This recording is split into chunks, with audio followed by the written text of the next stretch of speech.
Welcome to this fireside chat where we're going to straight talk on the art of business architecture and how it fits within the strategy journey. I'm Whynde Kuehn, a longtime business architecture practitioner and leader, and a passionate advocate for good strategy execution. I'm joined today by Julie Choo, who is a true strategist, a business architecture practitioner and leader, and now author of The Strategy Journey. Welcome, Julie. Hello, and hi to everybody. Well, Julie, I've invited you here because you know this, but I think you're a brilliant thinker in this space. And you back that thinking by real, deep, and practical experience, which I appreciate and think is really important. And as I've spoken with business architecture practitioners around the world and done a lot of surveys, I find that there are two pain points that really rise to the top. And one is that we have a challenge around helping others to understand business architecture, what it is, and getting the buy-in for the value it can provide. And the second challenge is how to integrate business architecture and make it relevant within a bigger business strategic context. And with your experience and your perspectives, I think you can speak directly into both of those things. So we're really looking forward to hearing about your work and your career journey today.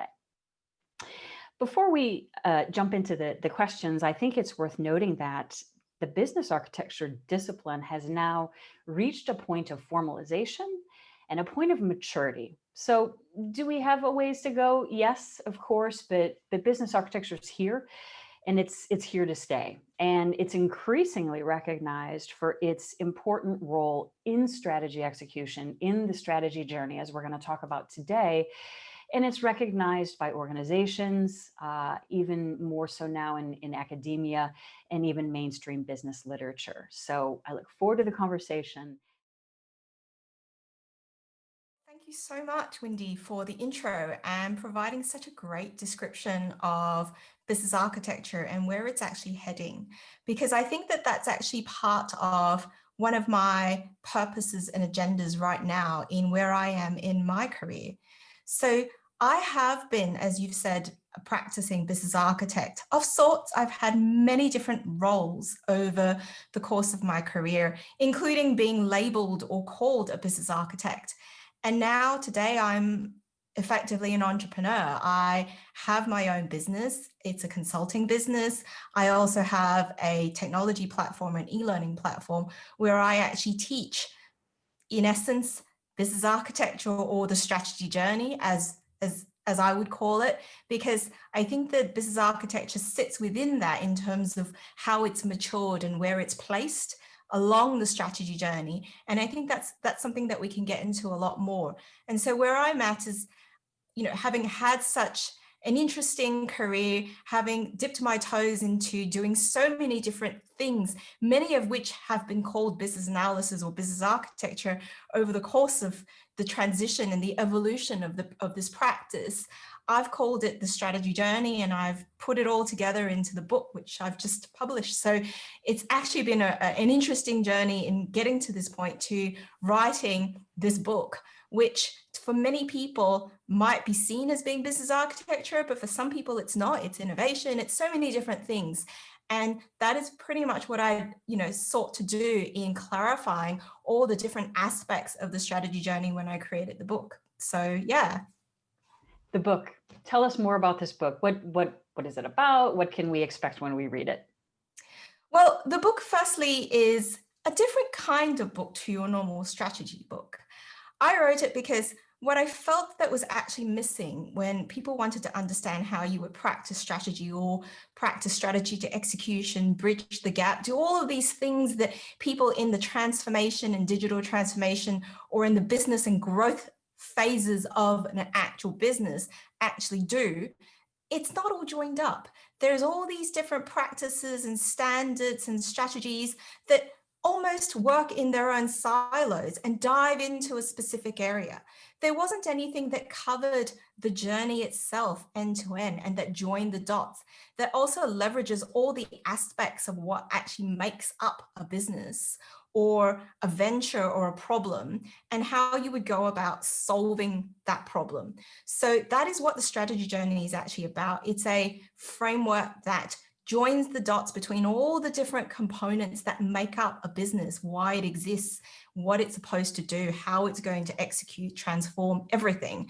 And it's actually a real challenge, because I don't think that, certainly from the books that I've read and all the other things that are out there, there wasn't anything like that. Nobody's ever attempted to try and join the dots between everything and do it constructively in a structured manner with data as well. So that, you know, that was my challenge. It was a challenge that I took on in actually practicing business architecture and strategy in the various different aspects of my career. And what led to the book was when I actually left one of the companies that I worked for and decided to actually become an independent consultant. They were my clients who were prior bosses, clients, etc., who just said, you know, everything that you can do, you should write a book about this. And so that's kind of what I did. I went away being inspired by one of them saying that I should write a book about everything that I can do and learn and teach, and constructed a book.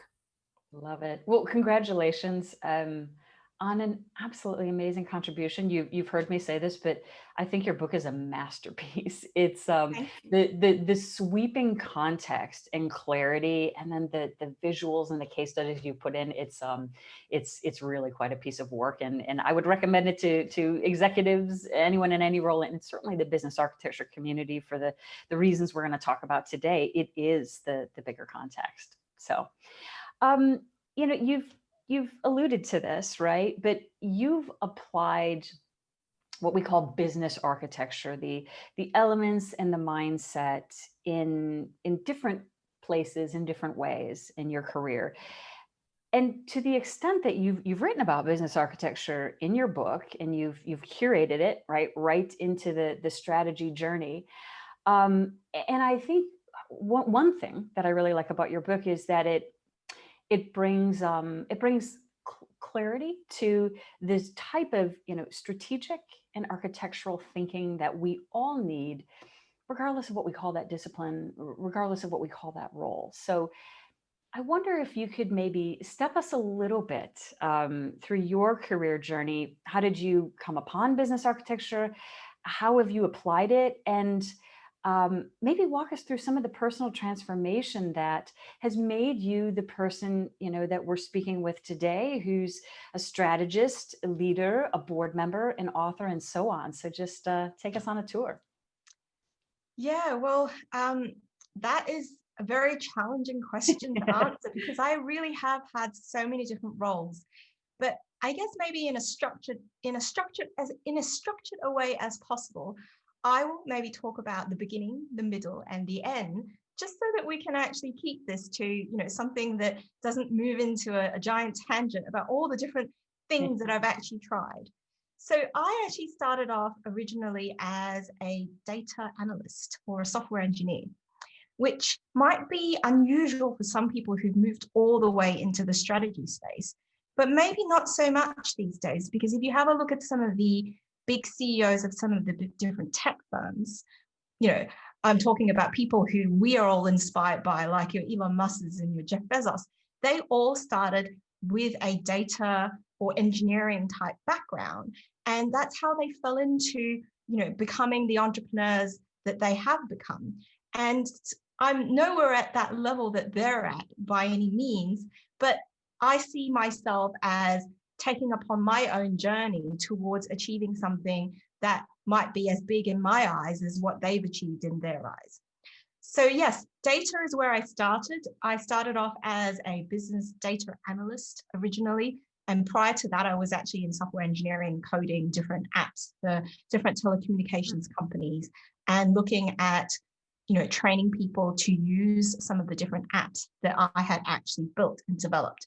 So when I actually moved into a data analyst role as one of my first roles, I had a very I wouldn't call it, I would call it maybe lucky break per se. Basically, I was sitting in production support, which a lot of people think, that's not the best place to be in to start your career. But I had access to the entire company's database. And the role that I was ironically given as a graduate production support data analyst was to do the reporting for the entire company. And that meant that anybody at any level in the organization, if they needed a report that spoke to them about some level of performance or something, some piece of information that would support a problem that they had in the company, they would actually make a report request. And that comes to me, and I would actually create the report through scripting, through writing SQL and the code that led them to the answers that they saw in the data. So with that, the thing that really, really, brought my own learning journey and how I understood business, which was kind of missing, if you're just a data analyst, and there's a lot of data analysts or even data scientists that, I speak to all the time, they don't have that business problem context that's missing, which is something that a business analyst or certainly a business architect is the kind of role that has all of that. So that's pretty much how I evolved from the data world into the business world and understanding strategy through the data, through all of these people at all different senior levels of this organization that I worked for, which was actually a medium-sized bank and an insurance company. And they came at board levels, at all sorts of managerial levels, at any analytical level. And they came to me and they asked me about, tell me what the data is telling us about this problem or this process or this thing that's happening in the company. And what data do we need going forward if we are going to be able to project what we're going to do with the business? So when I got all of these requests for all of these reports, in order to create them, I had to look at the data. I had to ask lots of questions about the business, about the processes, about the projections, about the targets, everything to do with strategy itself.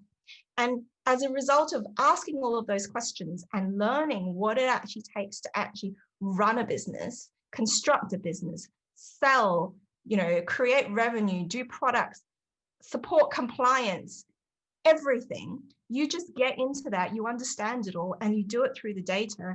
And you also build influence that way. All of a sudden, I became this special data guru that sat in a lab at the back of, in the basement of this company. And there's all these senior people buying me coffee, asking me, could you create a report for me that does this or that? And you get spotted that way. So that's where I started. And from there, I evolved to, different stages of my career. In the middle, as I would put it, where I started developing more apps. I started looking at what sorts of data or processes needed to sit into the different services that a different company wanted to provide to its customers. So I moved into product design, product management, into business architecture itself. I held managerial roles. I was chief of staff for the C-suite of a company. I was a strategic advisor to the board of a tech company. And you just get more and more into that kind of work, looking at not just providing the reporting and the data, but starting to provide input into, this is what I think you should do. This is what the data is telling you. These are my suggestions. This is my evaluation of the situation. And this is how much money you need to actually do something. This is how much something is actually worth. So when you start looking at all of these different value growth aspects of a business at that next level, and like I said, I had so many roles. I worked at so many different companies. I was literally a consultant, both external and internal, depending on what role I had. And there were some of these roles which were actually called head of business architecture or even head of UX design or chief of staff. So I think it's important to be role agnostic. And that was the middle stages of my career before I went independent to where I am today, where I really want to make a difference with everything that I can do and, help everybody else to learn all of these different things that I had learned. And, I had a lot of mentors and who helped me along the way, who spotted what I could do, and then actually provided input and harnessed that. And to some extent today, I don't know if all of those mentors are out there anymore. Where do you go to find them? And so in essence, that's where I am. I think that's where you are too. And that's why we're so aligned in what we're doing. We want to give back. We want to show people our journey, what we've learned, and put that all together and support everybody. And that's culminated in me creating my book, my consultancy, and the business that I have, which is to help people learn the skills and get the tools to be able to apply strategy and actually execute their transformations in the best possible way to get the best return on investment possible without all that wastage and, you know, in time and money that we've gone through our stages of our career with all the different clients and all the projects that we've worked on. How do we reduce that wastage and create more value is very much, you know, what I'm about with everything that I do. And, you know, if you have a look at the current environment that we live in at the moment with the pandemic, it's so important right now to be very, very optimized and sustainable, and, you know, to be able to support growth in a new way. So I think that what we're doing, and hopefully this book has come at the right time. And during the lockdown, which you know, in the United Kingdom or in the UK, when I wrote it, I had a lot of time to add a lot of these bonus and extra things in there. So hopefully it's there to help everybody.